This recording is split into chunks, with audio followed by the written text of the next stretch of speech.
morning, everyone. Welcome to our fourth episode of the Talks here. We're here with our co-host, Theo, Daniel. and we're here with Dr. Joe Kim from McMaster. So for this episode, we'll be talking about tips of how to go back to school and any things that might be helpful for students. And the reason why we have Dr. Joe Kim is because he is a psychology professor here at McMaster. Now, hello, Dr. Joe Kim. How are you today? Hello, how are you guys doing? Great. We are fine. Thanks for having me. No problem. So tell us a bit about yourself. What do you teach and why do you teach? Okay, so I have two main things that I do at the university. So first, I teach introductory psychology along with Dr. Tjthl, and it's a gigantic course. I think it must be the largest course in Canada. And I've never actually heard of an introductory psychology course as large as ours. Believe it or not, we have up to, I think, 6,000 students that take our course every year. So one of our introductory psychology courses. And the way that we teach this is we have a blended learning model that we've been running for, like 14 years now. So we've had a lot of time to work on it and get a lot of feedback from students to just make the learning experience better and better. So my goal is, even though this is the largest course on campus, I want it to be a really highly personalized learning experience. So we have our web modules where, it's self-paced learning. You can pause them. And, the students really like our web modules. We actually put a lot of time and effort into them, even to just make them interesting and funny. And then we also have our class lectures and our tutorials. And for each of these things, we're trying to make them as customized and as interesting as possible. Okay, so outside of teaching, I run a lab called the Education and Cognition Lab. And in this lab, we're interested in understanding how humans think and learn, so the cognitive architecture of our mind. And we take what we understand about how people learn to apply to instructional design, educational policy, and even how I teach.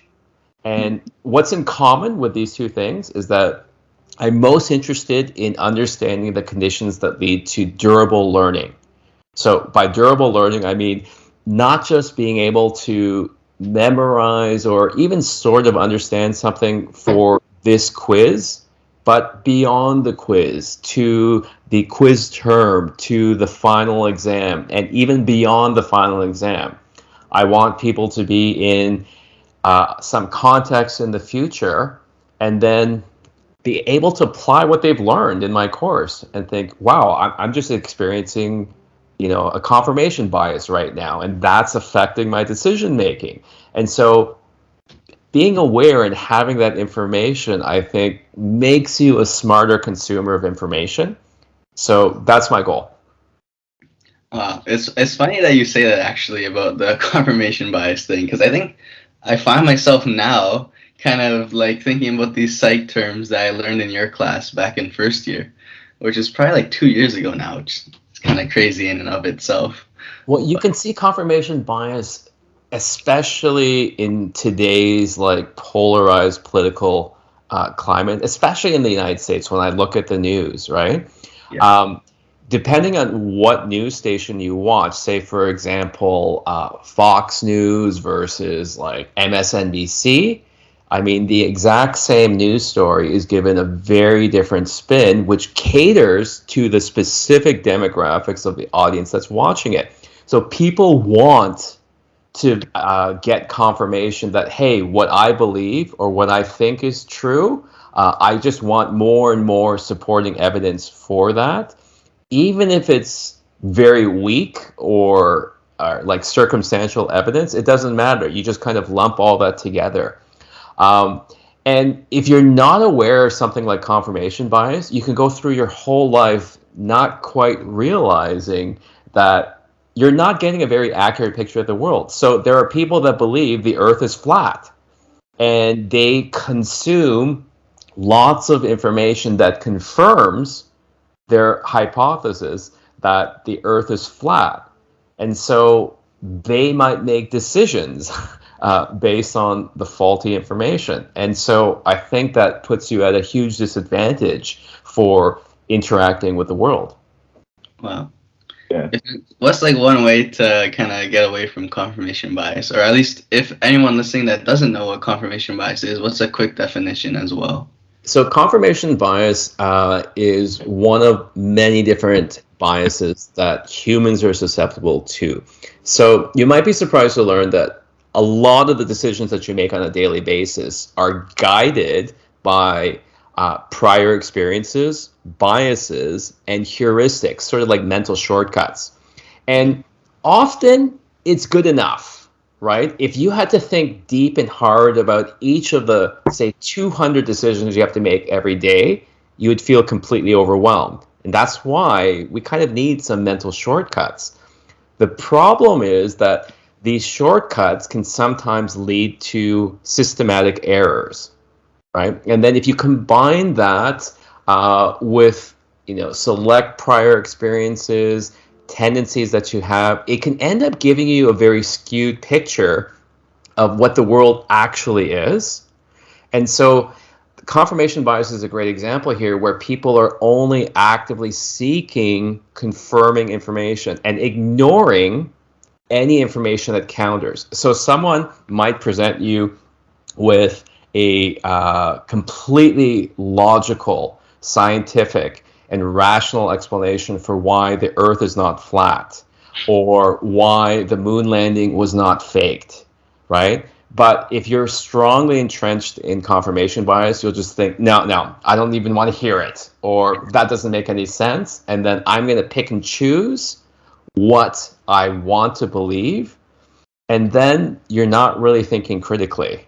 You're thinking the way you already have the conclusion in mind, and then you're going to just find any little bits of information wherever you can that just directly supports that.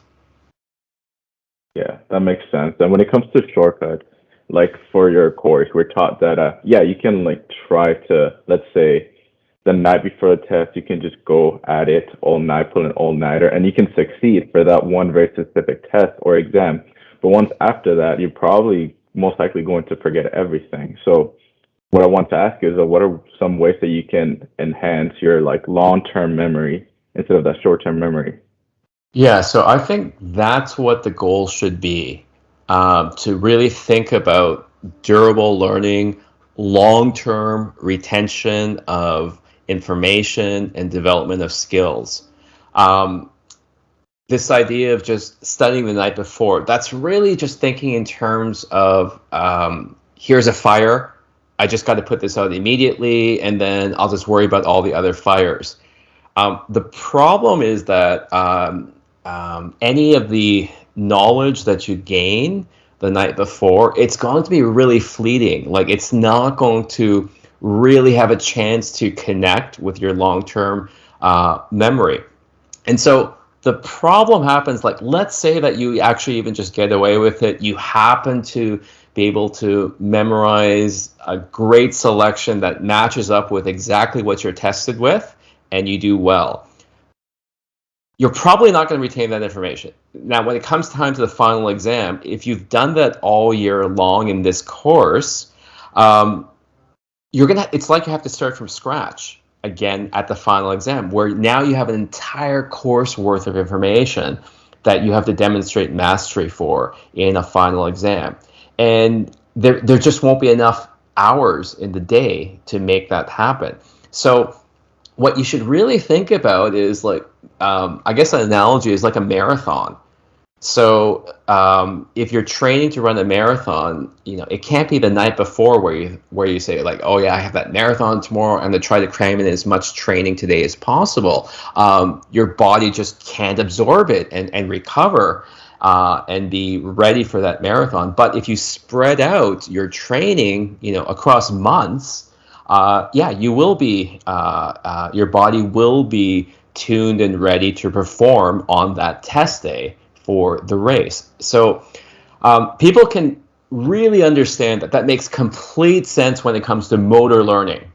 But when it comes to academic learning, people kind of drift back to what worked for them in high school when the volume of course content was much less, and the tests were at a much lower level. So you could typically get away with having a really good memory and being able to recall or recognize information on the spot, or even if you had like some sort of written answer, you could just kind of write out everything that you know about this topic, and your correct answer is sort of in there somewhere, and you're going to get graded for that.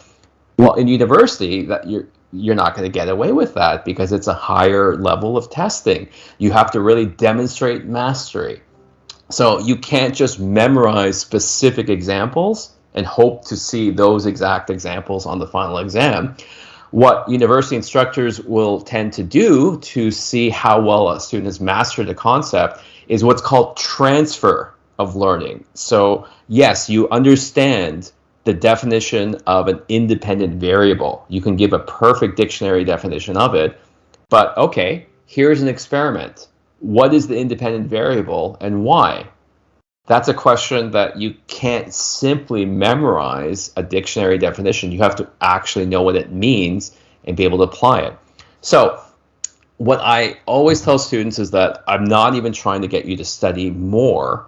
I want you to study more efficiently. So whatever amount of time that you would have spent the night before, if you take that same amount of time and spread it out over, say, 3 study sessions on 3 different days, you'll get much more bang for your buck. And you'll have a much greater chance of that information actually being retained in your long-term memory. And so you're making an investment not just for this quiz, but for the long-term retention of that information, and it'll make your studying for the final exam, it'll make your recall of that information at some future point beyond the course that you're taking that much better. Yeah, the most important part too is like making this known. I don't know about Theo, but in my high school, no teacher sat down and talked to us about how to study effectively or anything. Also, like I watched this lecture on YouTube by Marty Lobdell or Lobdell. I don't know if you've ever seen, or I mean, you might have played this in the class before. I don't know. No, I've seen that exact same lecture, and he touches on some really amazing things. What's interesting is that he's not a cognitive psychologist. Oh, I see. Not. But almost everything he's talking about really maps onto cognitive psychology and the science of learning. So a great example, what I really like that he does, that I use as an example when I'm teaching instrumental conditioning, directly from Marty Lobdell's lecture. So when you're setting up something like the Pomodoro Technique, so the Pomodoro Technique is when you promise yourself, I'm going to study for like, say, 30 minutes, and then after 30 minutes, I will reward myself with a 5 to 10 minute break where I could do something fun and rewarding. And so you're really setting up like a response reinforcer relationship. The clever thing that I saw in his lecture was setting up discriminative stimulus control. By that, I mean you have a cue that signals and reminds you that if you just study for 30 minutes, you're going to get a reward soon. And so it can make that response reinforcer relationship stronger. So the way that you do that is whenever you're studying, make sure you pick a good spot for where you're studying. And your bed is probably not the best place because it's comfortable, you're going to get sleepy. So maybe you have some sort of desk.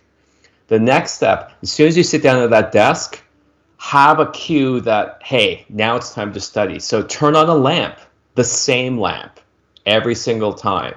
When that lamp is on, it'll give you the cue, hey, if I just study for 30 minutes, I will get a fun reward after.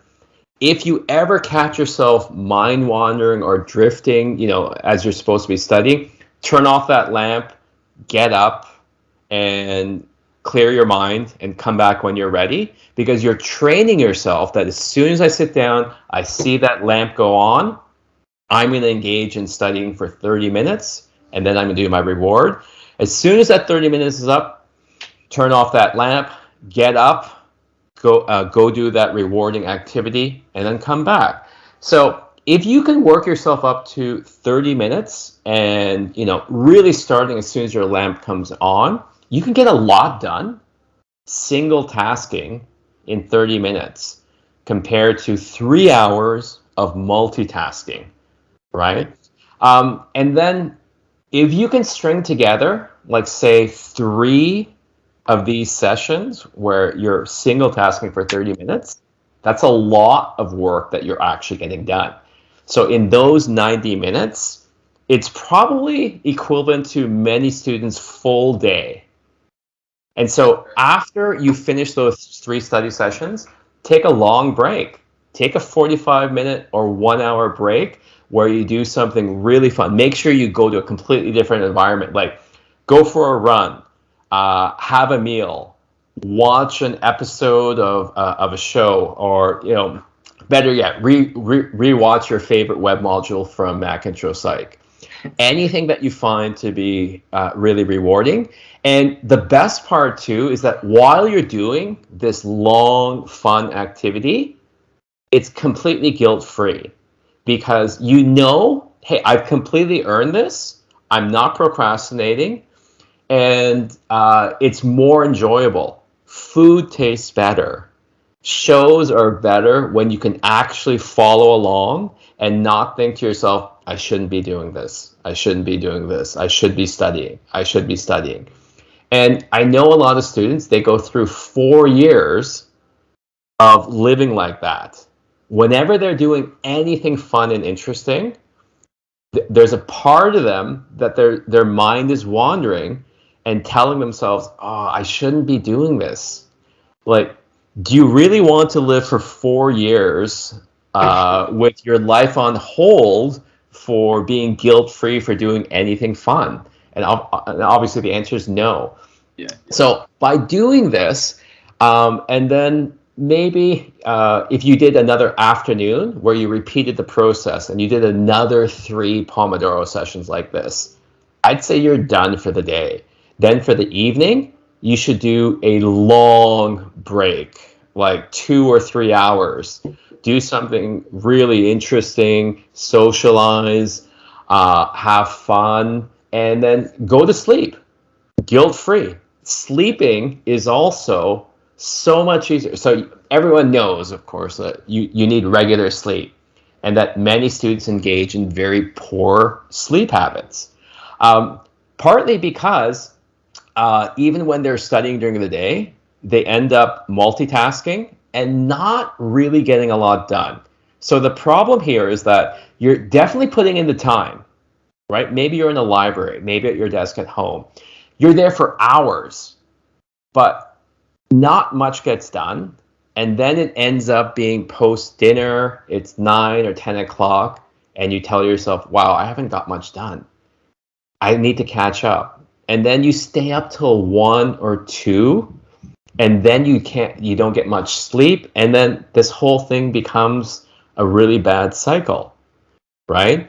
But if you do this and you plot out and you plan and you use things like the Pomodoro Technique during the day, it leaves your entire evenings free to socialize and go to sleep, and then you feel energized and restored the next day to start the process again. I think though, like one of the things that falls with this, like the fallacy, I guess, I don't know if that's the right word for this technique, is I think most students don't believe that short amount of time is actually helping them.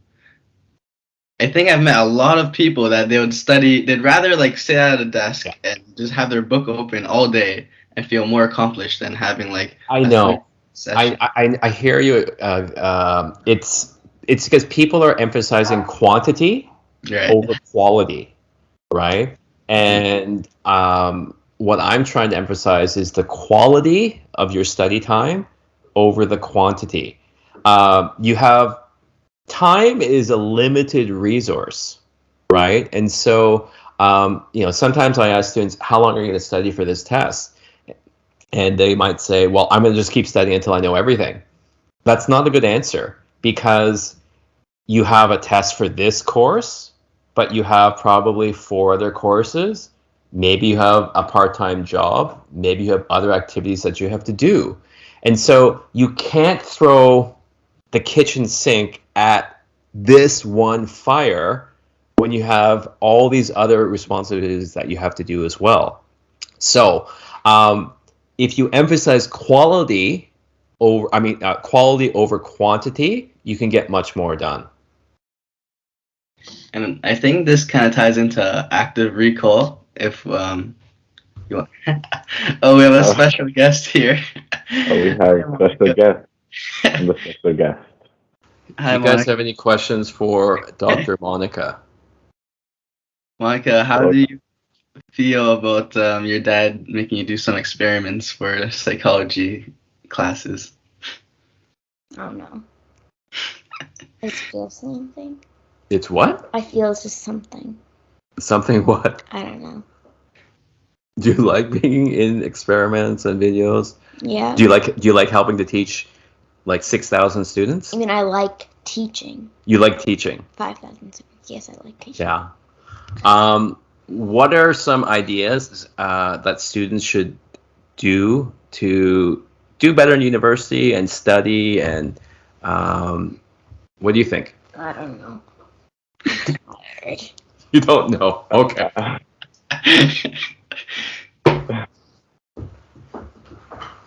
Is Macy here?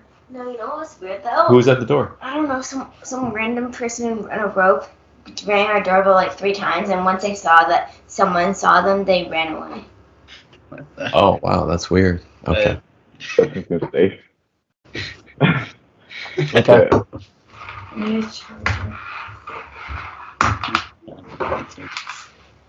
I think Macy's coming any second. All right. I guess she wasn't in the mood to answer questions. You could edit that out then. Yeah, that's fine. It was interesting. Do you even know what she wants to do when she's older? It changes all the time. Oh, okay. She originally wanted to be a veterinarian. I think now she wants to be a TikTok star. That's like currently the #1 career goal. I would have guessed that it would have been like a teacher. Yeah. It used to be, but like TikTok has taken over. And then Monica created this one video, which I don't understand. It's a video of like these LED lights that she has on her ceiling, and it just lists these horoscopes, like astrological signs, and their tendencies, something like that. Yeah. I don't quite get it. Guess how many views it had on TikTok? How much?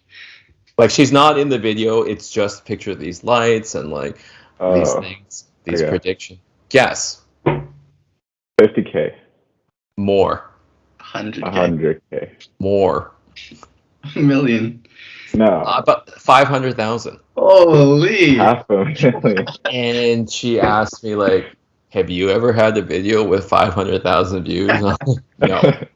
And then so she said, so I'm more famous than you. Like, yeah, you are. Wow. I feel like that's the coolest thing with TikTok. You could have no followers and then just get like a bunch of views and likes out of nowhere. It's kind of wild. And it seems like sometimes the weirdest videos are just viewed, and like, I don't understand. I don't get it.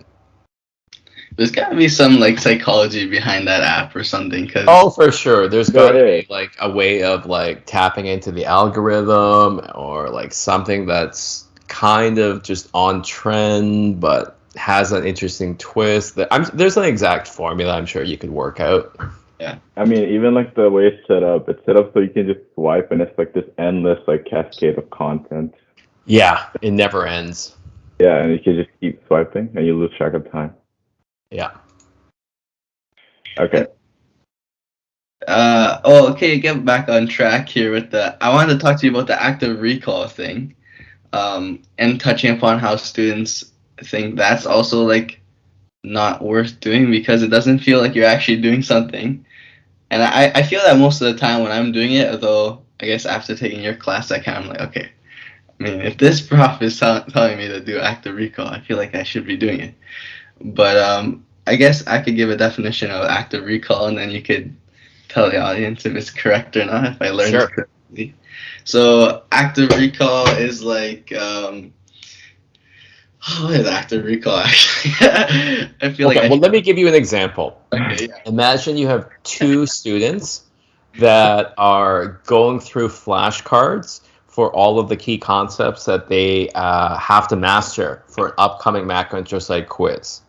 Okay, they're spending the same total amount of time. Let's say it's 1 hour. Okay. Oh wait, One person, this is what he does. He looks at the front term, independent variable, yeah. and then he flips it over, and then he reads the definition of what the independent variable is, and then he reads the example that's provided, and then he says, yeah, okay, I understand that. He can understand exactly what that definition is. The second person, so what this person is doing is pretty passive, right? They're just simply reading these flashcards. The second person looks at the term independent variable, and then before flipping it over, actually gives the definition. Not necessarily the dictionary definition, but better yet, in their own words. And then they provide an example of what that independent variable is. Okay. And then they flip over the card and they grade themselves. How did I do? Was the definition that I gave an accurate definition? Is it a sensible example? And then you could challenge yourself to come up with another example, right? So the key is not just memorizing provided examples, but being able to create novel examples. So another thing that we have in our so we provide flashcards in our handbook for students. One of the pages of flashcards are specifically active learning flashcards. So it's a second pile of flashcards.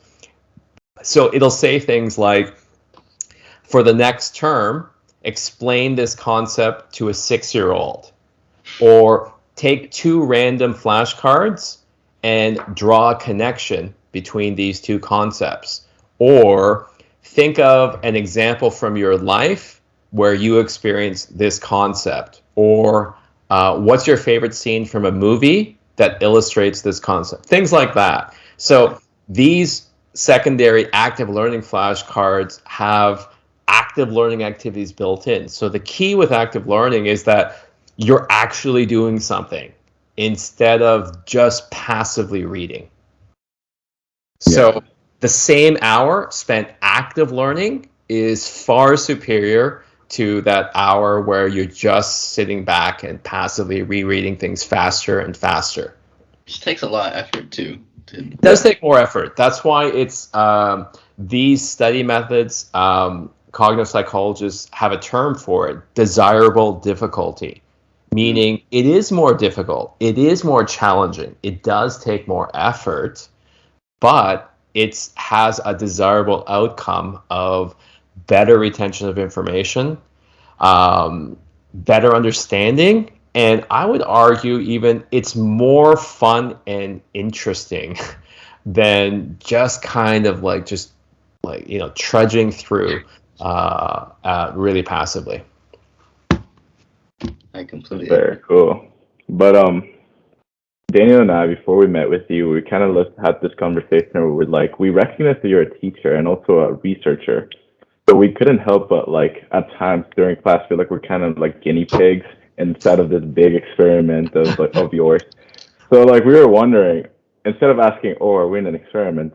I was gonna ask, what are the things that you have implemented from your research directly into your class that will enhance our learning? Yeah. So is the whole thing just one big experiment? Well, that's an interesting question, because I'm interested in getting feedback on every aspect of our course. Like, that's why, like in our web modules, there's a feedback form after the end of every web module. And,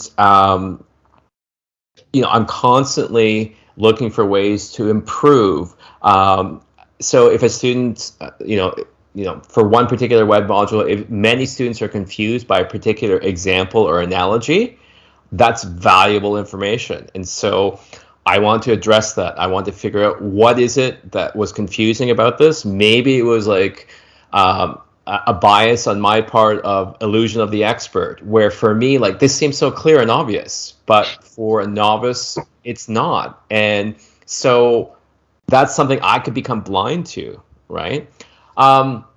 Here's another really interesting thing. So in the web modules, as you know, there's a mix of video headshots where, like, I'm talking to the screen, and now Dr. Cadio is also talking to the screen, and some where it's just a slide and there's a voiceover.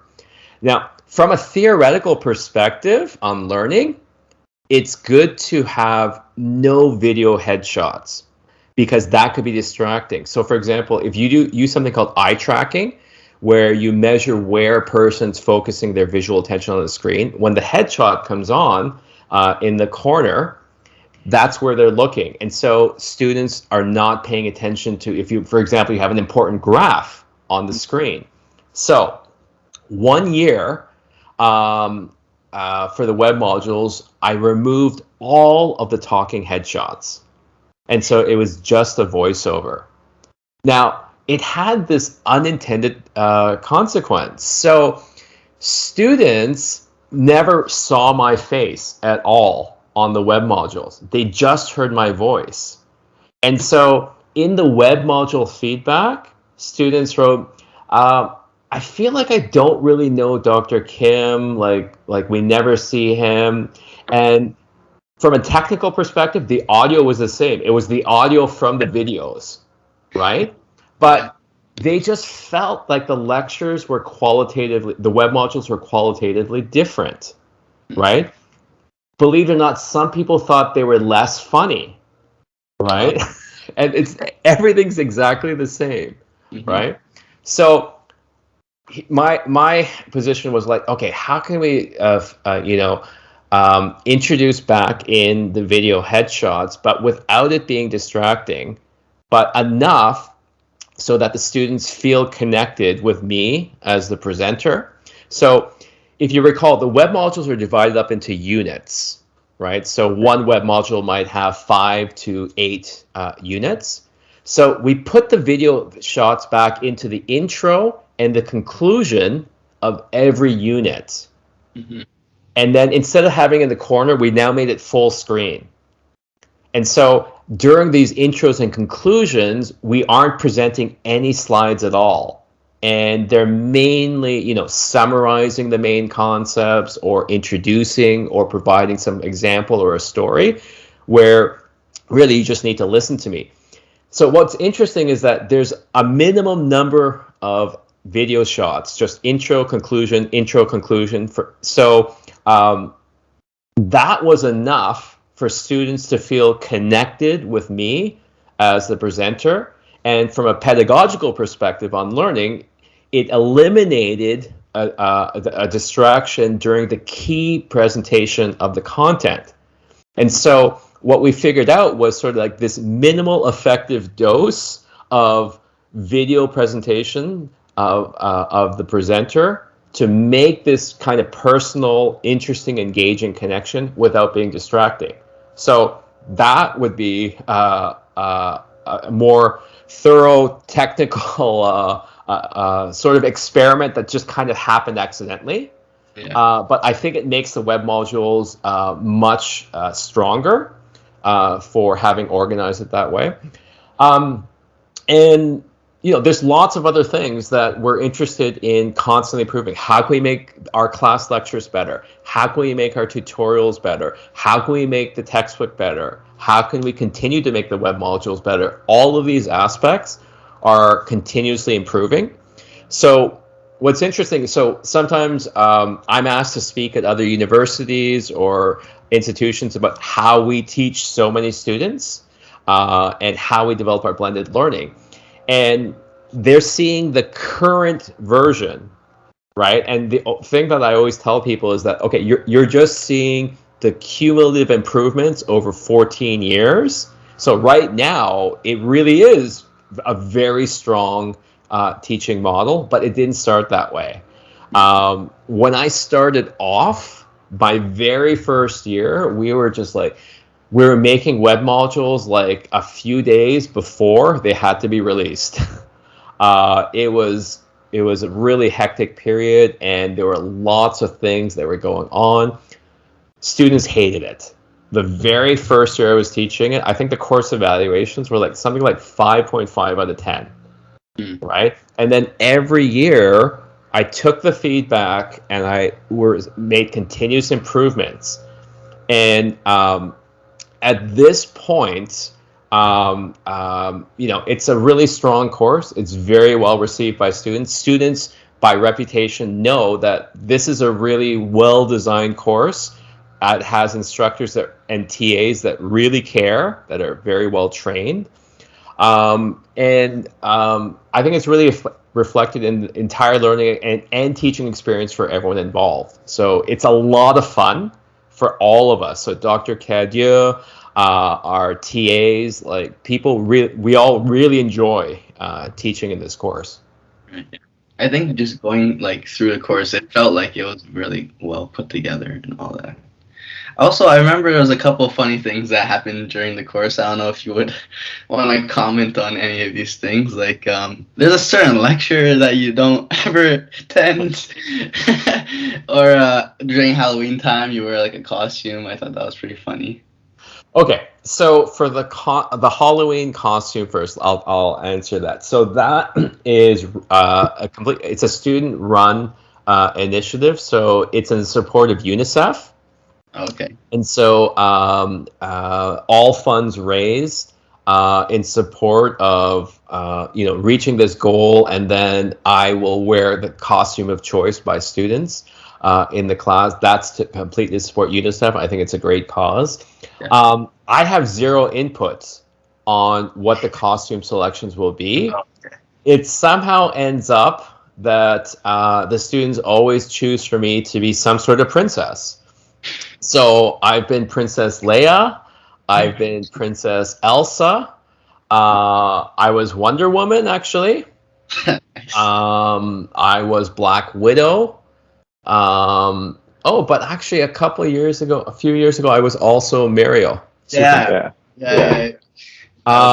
So, I don't know what's going to happen this year. It'd be great if we're in person, but I don't know. Probably not. Maybe we'll just have to move that Halloween costume to term 2, when I hope there's a better chance that we will be in person. Okay, so there's also this lecture apparently that I don't go to, and Dr. Cadieux always fills in. Yeah. Well, there's two parts to it. One, there's typically a conference or some sort of like academic event that often lines up with a particular week in the year. And then I feel like Dr. Cadieux took advantage of this to start this rumor that maybe that's when I go for some sort of like espionage training or something like that. Anyway, so I'm pretty sure it was Dr. Cadieux that started this rumor.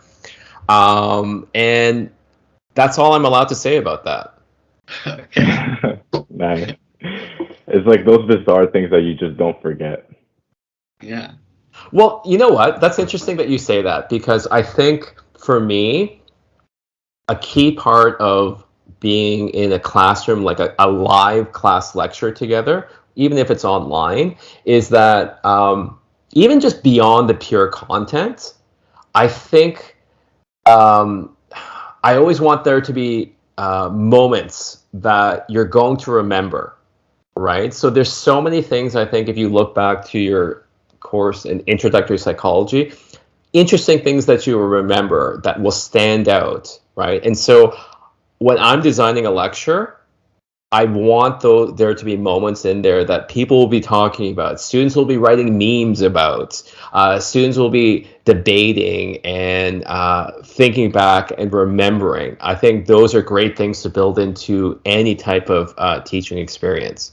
So I think one of my favorite things in Psych 1XX3, when we're talking about competition and evolutionary psychology, I picked 2 students and set them up in a prisoner's dilemma.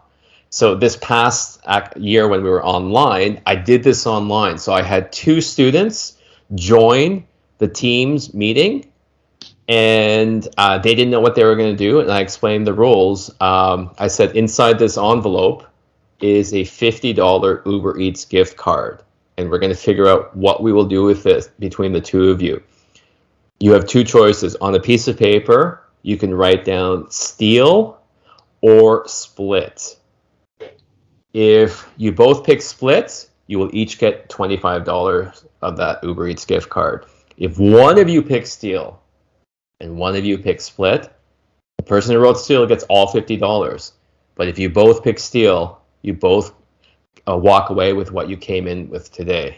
Nothing, right? And then, but before that, of course, you can chat with each other. And so online, they started chatting with each other about what they're going to do, and then hundreds of students posted comments of what they should be doing. And that's one of those things I think that students will remember. The time that Dr. Kim made 2 students compete with each other over an Uber Eats gift card in an evolutionary psychology class. Yeah. What did they pick? So I actually had our online TAs and the students do it. In every case, the students split. And in every case, the TAs both tried to steal. Or one of them tried to steal. And so that became a really interesting talking point. Then in one lecture section, when one of the TAs stole, Luke from the other TA, Coco, for the rest of the semester, the students wrote in the comments the next lecture, like, there's Luke the traitor. I can't believe him. And like, poor Coco. I have a question, but not for Luke. This is a question just for Coco. So it was like this ongoing joke for the rest of the semester. And then Luke came on and he kept saying, like, I was just doing it for demonstration purposes. I didn't really want to steal it. Coco, can I give it back to you? And then she said, it's too late, Luke. We can't go back in time. That's hilarious. But I think we're well over time, and it's pretty easy to say that we can go in and talk forever. But something that we can say is that it was amazing having you here. We learned a lot of things. It was loaded, but very useful. Thank you, Dr. Joe Kim. Thank you so much. It was a pleasure to be here.